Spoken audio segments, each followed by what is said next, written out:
बातमी आहे सांगलीमधून. सांगली जिल्ह्याच्या हद्दीवर असलेल्या सांगोला तालुक्यातील किडेबिसरी येथील एका माध्यमिक शाळेमध्ये मुलींच्या शौचालयाची दुरावस्था झालेली पाहायला मिळते.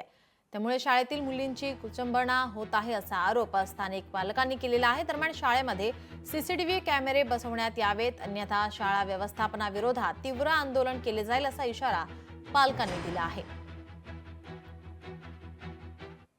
किडेबिसरी सांगोला तालुका येथील महात्मा फुले माध्यमिक विद्यालय ही शाळा इथं 100% अनुदानावर आहे. तरी या शाळेत मुलांसाठी शौचालयाची सुविधा नाही, शौचालयाला पाणी नाही, अडकळीत पडलेलं शौचालयाच्या कडेने सगळी घाण आहे. विद्यार्थ्यांना कुठलीही सुविधा मिळत नाही, पिण्याचे पाणी नाही, पडक्या इमारतीमध्ये कारभार होतोय आणि पावसाळ्याच्या दिवसामध्ये ही धोकादायक इमारत आहे.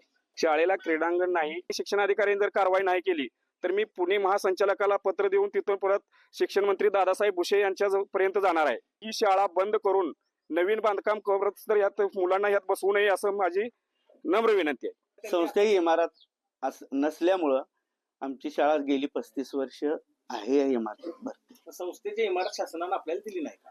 दिली नाही. संस्थेला जागा नसल्यामुळं घेऊ शकली नाही. मग क्रीडांगण आहे शाळेला? आहे. कुठं आहे? खाजगी जागा आम्ही क्रीडांगणासाठी वापरतो. इमारतीमध्ये आहे की बाहेर? हा, शेजारी शाळेच्या. म्हणजे थोडक्यात शाळेच्या इमारतीच्या बाहेर शौचालय, शाळेच्या इमारतीच्या बाहेर क्रीडांगण हा आहे, नजदीक आहे, जवळ आहे. एकत्रित काही नाही. एकत्रित काही नाही आहे. स्थिती CCTV आहेत बघू विद्यार्थ्यांच्या सुरक्षेची? नाही, आम्हाला ग्रँड न दिल्यामुळे आम्ही बसू शकलो नाही. 100% ग्रँटेबल आहे ना? शासनाने ग्रँड नाही ना.